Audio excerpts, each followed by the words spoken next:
Hello there ladies and gentlemen, I'm Paul TX141 Walsh, welcoming you to an all new piece of Armoured Warfare gameplay today on our channel. In this episode we are going to be featuring the Tier 6 Italian tank destroyer known as the B1 Centauro. This forms a part of the wheeled tank destroyer line within Woefley's dealership, and is quite a different vehicle from its predecessor at Tier 5, the French ERC-90 F4.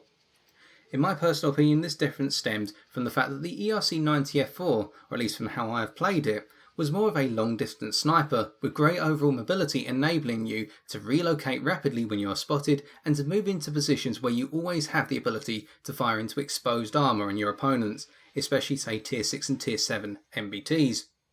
With the Centauro you trade a good portion of your concealment characteristics and your overall gun handling characteristics which enable you to be that sniper, and instead you still have great overall mobility with a significantly higher top speed, but more importantly you have a much more powerful main gun in the form of that 105mm L52 cannon, which has the ability to cripple its foes, even the Tier 7 and Tier 8 MBTs, so long as you can use your mobility in order to get into a position at more moderate ranges rather than extreme distances in order to be able to shoot into their flank or rear armour and cut them apart accordingly.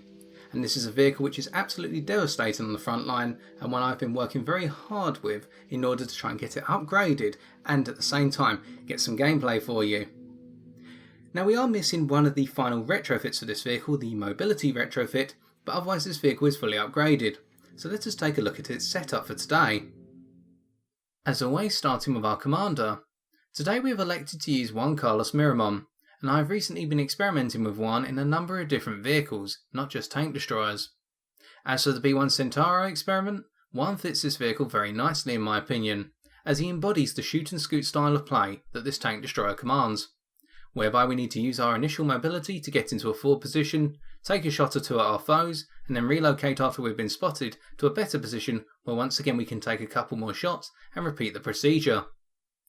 For our first skill we have Quick Swap, which increases the speed at which we swap our ammunition by 20% and means that if we go into an engagement whereby we have armour piercing fin stabilised discarding sabot loaded and we bump into an enemy AFV, we can switch to high explosive anti-tank rounds faster than our standard reload, and this means that we can pull off a more devastating shot in that given scenario with the heat round rather than having to expend our armour piercing round. And we can switch this around if we go up against an MBT all of a sudden. And this means that we can always take the initiative when we go into an engagement blind, whereby we don't know what's going to be down the road until we spot it. For our second skill, we have Bullseye, which improves the minimum accuracy of our main gun by 10%, i.e. when the accuracy circle is the largest. Now we've done this because the overall accuracy of the B1 Centauro, especially when stock, is not as great as that on the ERC-90 F4 in my opinion.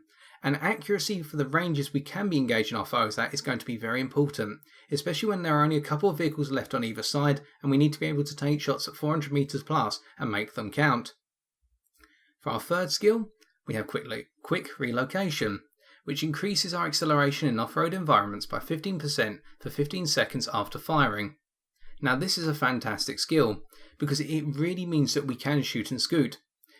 We are not going to typically position ourselves on a main road. We want to go into off-road terrain, get into a sniping position and open fire. But when we are spotted, we want to get out of the way of incoming fire as quickly as possible, and this skill embodies that perfectly. And it always applies so long as we fire a shot and we are on uneven off-road ground. So this means that this skill, which comes into play whenever we fire, is technically a skill that is always available to us, especially when we're in the heat of battle. So it means we pick up a nice mobility bonus all the way around on the battlefield. And for our fourth skill, we have Anti-Material Explosives, which increases the module damage we cause to enemy vehicles by 20%. And this is an overall buff to the damage we can do to our foes, which is going to be useful sometimes when we get shots into the flanks of MBTs, for example, such as an XM1, and we can aim for the ammo racks positioned in the side of the vehicle, or alternatively the fuel tanks or the engines, increasing our chances of doing damage to those components and crippling our foes, if not detonating them if it is an ammo rack. And as for our fifth and final skill, we have Fire When Ready, which gives us a buff to our rate of fire by 6% and means that we increase our overall damage per minute output in general. In terms of our crew, who are all currently at level 3, our driver Paige Johnson has the skill of Smooth Ride, which improves our accuracy whilst on the move by 20%. The intention of this is to counter those close range engagements against heavily armoured MBTs, who might charge towards us to try and press us with their strong frontal armour and their main armament. These vehicles, such as the Tier 7 Challenger 1 and the T-80, can be countered whereby we use our mobility to rush them and perform a circle of death. Using our ability to get onto their flanks and rear and bring our 105mm cannon to bear, and the smooth ride skill will enable us to pull off this circle of death more accurately. For our gunner, Marcelo Gomez, he has the skill of Quick Draw, which improves our aim speed by 10%. Now this is to offset what is, in my opinion, a rather poor amount of aim time in the B1 Centauro, and quite a rather irritating one when you consider how quickly the ERC-90 F4 could aim down when you first get it. So as a result, we intend to use this to offset the aim time and improve our ability to take those long range shots in particular. And this makes up for the fact that we did not pick the Take Aim skill at Tier 2 for our commander. And as for our loader, Kokoa Takahashi, she has the skill of Explosive Shells, providing a buff of 20% to our module damage output on enemy vehicles, again to combine with the Tier 4 anti-material explosive skill on our commander. Looking at our ammunition loadout, we see that we can carry a maximum of 50 rounds, and our first 30 will be the 105mm DM63 armour-piercing fin-stabilised discarding sabot rounds, which can carry an average damage of 472 for an average penetration of 357mm. These are going to be our multi-purpose rounds, being employed in the majority of the scenarios that we encounter on a daily basis. If we are at close range against enemy MBTs, apart from the exceptions where they have severely heavy frontal armour, such as the Tier 7 Challenger 1, we'll be able to use these rounds to penetrate frontal weak spots successfully, such as the driver's port on a Leopard 2, or alternatively the lower front plates of MBT-70s and T-80s, doing the maximum possible damage there. In other situations, we may be at longer ranges and trying to snipe, and the high muzzle velocity of 1,200 meters per second on these rounds will enable us to snipe our foes, whether they be light tanks, enemy TDs, or alternatively MBTs with their sides and rears exposed to us, whereby we can fire off a round and not have to give too much lead if our opponent is on the move and successfully hit them for a good portion of damage. And this even extends to the highly mobile AFVs that we encounter at our tier, whether it be the VBL, the Wiesel 1, or alternatively the M2 Bradley, all these vehicles being able to be tamed thanks to our armour-piercing rounds. But when we're not using these, we'll be switching to our 105mm M152/3 high explosive anti-tank heat shells, of which we are carrying 10, and these do an average damage of 590 for an average penetration of 292mm. We intend to use these rounds in two specific scenarios. The first is when we get the rear or the sides of an enemy MBT at close range, whereby we can make the shell count, and we can do the maximum possible damage against a foe of a lot of health, such as a Challenger 1, aiming for the engine grills to do those critical hits and get our damage to go above 700 in some cases. The other scenario is when we bump into enemy AFVs and light tanks such as the Stingray at close ranges, whereby we can do the maximum possible damage again against these lightly armoured vehicles. Although we do need to be wary of the likes of the BMP-3, which carry ERA on them, at the front in particular, and this can absorb these high explosive anti-tank rounds. And for our final 10 rounds, we are using the 105mm M156 high explosive squash head rounds, also known as HESH. Now these have a damage range on non-penetration, ranging between 61 and 297 for a penetration factor of 23mm. We will only use these rounds to whittle down the health and module state of heavily armoured MBTs when we do not have the ability to shoot their frontal weak spots in those head-on engagements. So in particular, using these rounds on Challenger 1s and Ariete at Tier 8 in order to cripple their turrets in terms of their gun characteristics, their turret ring, and their overall aiming capabilities thanks to their gunner and commander sights.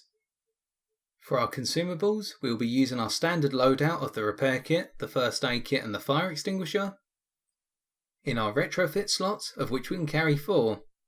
In our universal slot we have the magnetic actuator Mark 1, which provides us with a nice to have damage boost across all of our shells of 3.3%, but more importantly reduces our aim time by 7.5%, and this is important seeing as when stock, the B1 Centauro's aim time is 3.9 seconds, and that is including a stock crew, and we want to get this down as quickly as possible to increase our ability to aim down sight, especially at longer ranges, and snipe our foes accurately.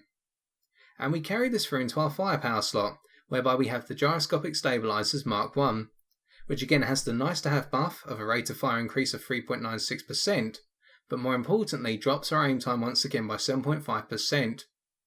And when we go over to our technology retrofit slot, we're using the Intercom Systems Mark II, which has become a staple usually for the retrofits I employ on most vehicles, buffing our crew stats by 6.25%, boosting our aim time, our reload rate, our turret traversal speed, our acceleration, amongst other factors, all going in hand again to reduce our aim time as well as give us a nice number of nice to have buffs to the rest of our stats on this vehicle.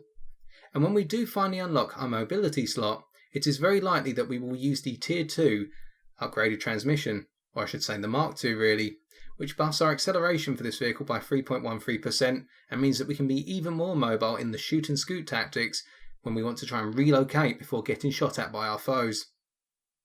Looking at our armour, we can see it is all made of steel, providing us with 1.0 modifier for all rounds instant on this vehicle, regardless of their type.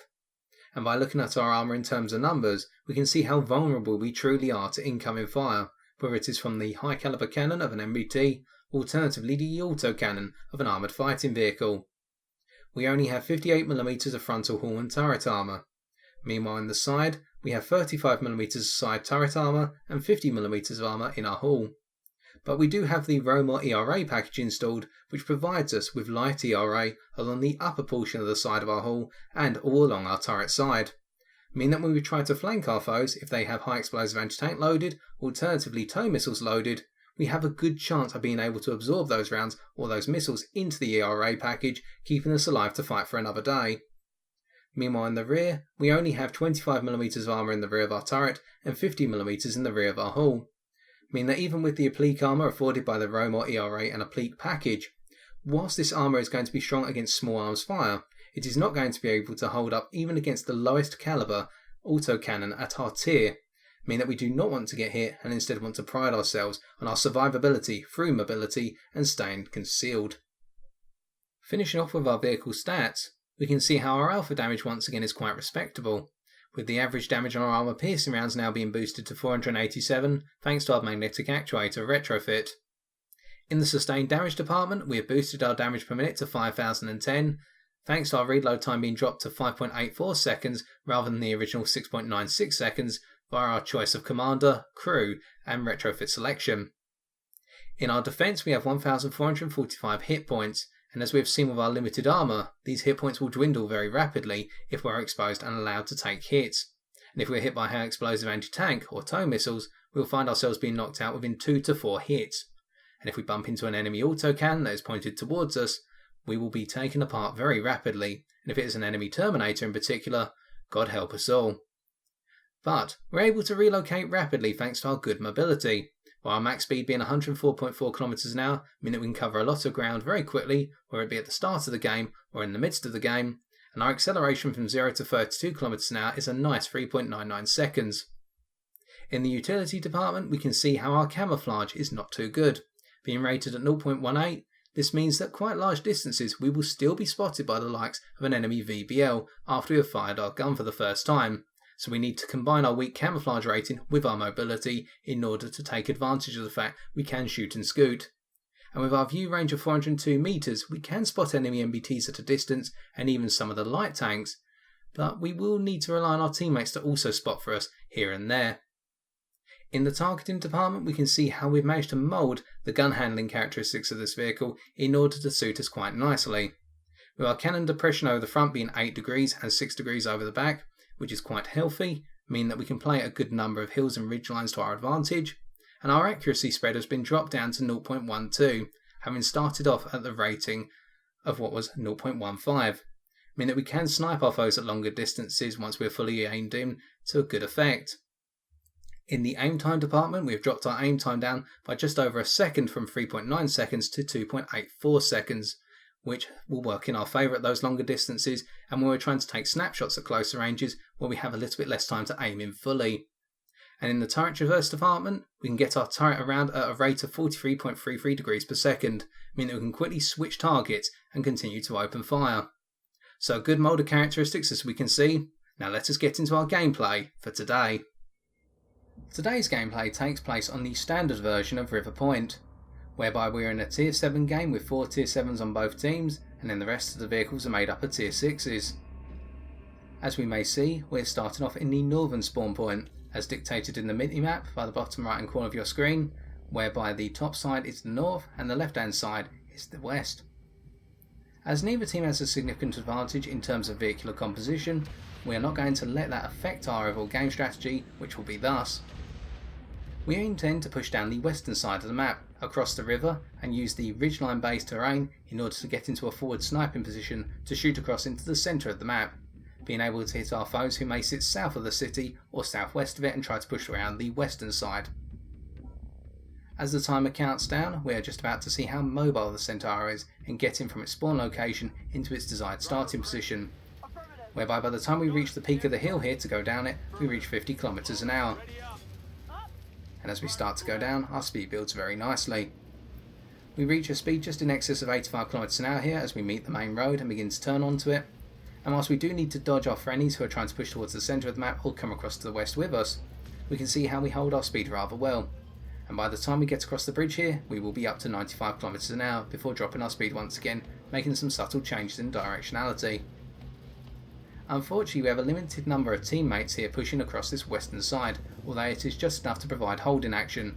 A VBL, a Stingray, a Leopard 2 AV, the artillery piece which is going to sit behind us, the Palm area, and us.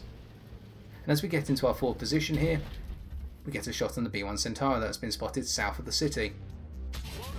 We throw an armour piercing round, it unfortunately only knocks out 2 of their wheels, and we load a high explosive anti-tank round, but that one falls short.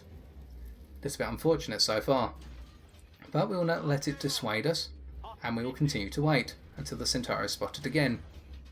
In the meantime, our teammates are going to engage the enemy MBTs that have pushed up the western side of the map, in particular 2 Leopard 2 AVs, and we will just wait with our Sabo loaded. But while those 2 Leopard 2 AVs who have pushed up this side have been designated, our VBO is going to throw some more tow missiles into them very shortly, and we will hear them whiz past. There's one, and there's the other. Now that Leopard 2 AV, down to very low health, we are thinking perhaps to use a squash head round in order to knock them out. But before we can do, the Centauro is respotted, so we throw our squash head round in, and make it count, doing some damage to their main gun as well as HP damage, and then load an armour piercing round. Straight in on the target. Now let's get a second one in, as they are pinned against their friendly Leopard 2. And really here we should have used our blast suppressor ability, as we're firing multiple rounds from a stationary position. But we did not, and we fire a blind shot into the Centauro and knock them out for our first kill. Bit of a guess, thinking that they'd be pinned up against their friendly Leopard 2 AV, but it worked. Unfortunately, the Leopard 2 AV successfully guessed that we'd still be in the same position as before, and put a round into us. And they fire a one shot wide here, as they try to guess once again. As we try to get their lower frontal plate as they reverse over the hill, we fire a little bit too late here, and miss as they pull back. But still, we have assisted in pushing them back over the hill, and they're not going to bother us for the time being. Now we will continue to wait for them to reappear. But the enemy Stingray 2 on the western flank here is pushing really far forward, and we can put rounds into their side as they did not expect us to be sitting here. One armour piercing round, and then a high explosive anti-tank round knocking them out with 660 damage on that round. But the Leopard 2 AV in the centre of the map does take another shot into us, and we're now down to roughly half of our health, in fact a little bit less than half, as we dodge a third shell from them. As though trying to get some snapshots off on us, it would appear. Now we're sitting here for the time being, although we will need to move shortly if that Leopard decides to take another blind shot. We switch to high explosive anti-tank. The Leopard 2 here pushed along the one on the western flank, and we move behind a rock here, using our mobility just to dodge their shot, and we lean out once again. Firing a little bit too soon into their exposed flank, and the shell goes a little bit low, completely missing the target. So here we're just going to sit behind our rock for the time being, as we try to peer out on that Leopard 2 AV once more, loading a Sabo round, as we really want to get some damage off. Third time's the charm, we pin them in place to do 477 damage, and now hide behind our rock once more. Having tracked the Leopard 2 AV that was pushing down on our side, we tried to lean out for a shot on the Leopard 2 AV in the centre of the map, but the Leopard 2 AV that we pinned on this western flank has spotted us as we've reversed out. So we're just going to wait here for the time being. And our good friend in the centre of the map really loves to try and take some blind shots at us. Another one that just whizzed past behind us. So we just have to stay put for the time being. And well played for them for their blind shots, really putting pressure on us. And as we sit here, they fire another blind shot at us once again, trying to pin us into position, thinking that we may be leaning out to try and take a shot at them, completely blind, although they are being spotted by our teammates, we should note. and they now seem to be under enough pressure that they will not be able to lean out and take another blind shot at us. Instead they have to worry about our teammates. And that is confirmed as that Leopard 2 AV in the centre of the map begins to head southeast of the city rather than southwest once more. Now here with the Wiesel 1 spotted, we were thinking about leaning out and shooting them, but the Bradley was spotted. We picked the wrong round there. We should have gone for an armour piercing round instead in order to be able to knock them out of the game with the high muzzle velocity of the armour piercing round. But we learn from our mistakes, so we load one up and reverse out trying to peek. But now we need to wait as we're going up against two armoured fighting vehicles with superior spotting ranges, and we need to rely on our BMD4, Stingray and VBL to spot for us. The Wiesel is spotted. Unfortunately, it would appear that we only saw the top of their gun and that was enough for us to be spotted. So we reverse away instead and we look towards the centre of the map to see if we can see the Centauro 120. We cannot, but we can knock out that Bradley finally with an armour piercing round. And now we can support our teammates pushing down the western side of the map, with the Wiesel pulling back and we get re-spotted here. And the enemy VFM, a little bit further back, takes a shot at us and we throw one into them. Now we are one shot away from death, although we have done a good amount of damage to that VFM. We've been caught out in the open a number of times here and our engine took some damage, so have a little dab of the repair kit, we put it back in play. We may as well, as the next shot that hits us is most likely going to kill us, and we now retreat a little bit further back to get into a sniping position. Well, unfortunately, as we're going to see, this is not far enough back for the the Wiesel I should say, to not spot us. So we're going to allow our teammates to put some pressure on as we sit back here. We take a peer over, trying to get a shot into enemy Leopard 2 ice in the centre of the map. We dodge a shell from the VFM who tries to take a quick one, or the enemy Stingray, we're not quite sure who that was from. Quite fortunate there, as we try to lean back over the hill here. We get spotted by the Wiesel once again. Rather irritating this just goes to show how powerful the view range is of that AFV. And we're just going to sit here until our teammates begin to spot our foes once more. Trying to get a peeky shot in, or a sneaky shot. The Wiesel spots us once more whilst they're right out in the open. A little bit unfortunate, we're hoping to try and hit them or the VFM at that point. It's just a game of peekaboo now. We take another peek. Getting spotted. And we're trying to also dupe a shot from our foes so they will get spotted for our teammates at the same time, as we have the ability to go full reverse and dodge incoming fire, as we've already seen. The VFM leans out here. Well, unfortunately we didn't have the shot ready to hit them in their tail section, i.e. towards their flank, in the side. And we're just continuing to wait, but our friendly Stingray knocks them out. So now it's perhaps time for us to move forward, as we reverse over the hill, and keep our gun trained in position in case the Wiesel pops out. As our BMD4 and Stingray begin to move forward gradually, putting pressure on both them and the enemy Stingray that is remaining. We are hoping for the Wiesel to pop out, unfortunately they do not, as the enemy Stingray knocks out our friendly Stingray and begins to pull back. Our BMD4 and BBL knock out the Wiesel, and they're now putting pressure on the enemy Stingray as we just wait in position for them to pop out from cover. They're starting to take some nasty hits to Stingray as they knock out our allied BMD4, and we move up. We should be a little bit more supportive here on retrospect, and they even knock out our VBL. But having moved forward now to try and take the Stingray out, we get into position, wait for them to appear, as they're going to be retreating back towards the centre of the map, waiting in ambush. Very shortly, and there they are, and away. Kill number 4. And with the Stingray eliminated, the only remaining threat is that Leopard 2 AV, perhaps the one from earlier, we cannot confirm, either one that was in the centre of the map, but they're all the way over towards the eastern side of the map. And as we make our way across open ground here, using the road to build up as much speed as possible, we get to 100 km an hour as we enter the bridge. Unfortunately, too slow, and the game ends.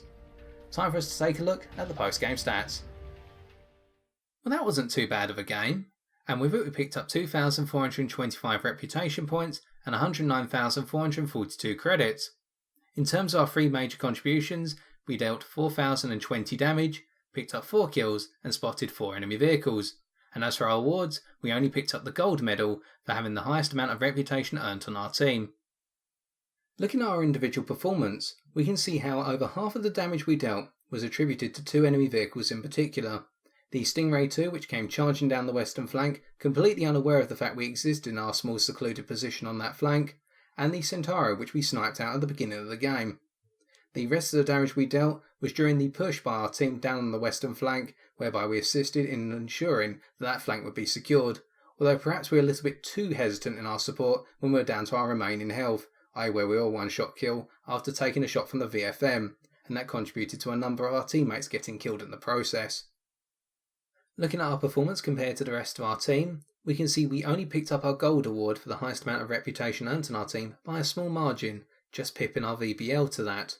But in the damage department, where we did 4020 damage, we managed to pip our VBL into first place by 690 HP of damage dealt, which is where we want to be, as we are a tank destroyer and we want to do as much damage as possible to our foes in order to help our team knock them out. Looking at our performance in greater depth then, we can see how our accuracy was a rather mixed bag, whereby we had a hit ratio of 66.6% recurring, with 18 shots fired and 12 hitting the target. In the 6 misses, some of them can be attributed to our overall play, whereby we rushed a couple of shots, such as the one against the Leopard 2 AV that was pushing down the western side, and we did eventually pin them in place for an armour piercing round, but we can also attribute some of these misses to the overall gun handling of the B1 Centauro, such as the first heat round we fired at the B1 Centauro on the enemy team. We were hoping that shot was going to go in, but it fell short. The other item to note here, and we're quite fortunate of, is the fact that the Stingray 2 that pushed down alongside us, when we fired that high explosive anti-tank round into them, we picked up a critical hit for that 660 damage, allowing us to get such a high roll and knock them out accordingly. If it had not been a critical hit, the circumstances may have played out very differently for the rest of the match. A final and rather quirky item of note is in terms of our potential damage mitigated in the protection category, whereby we mitigated a total of 51 HP.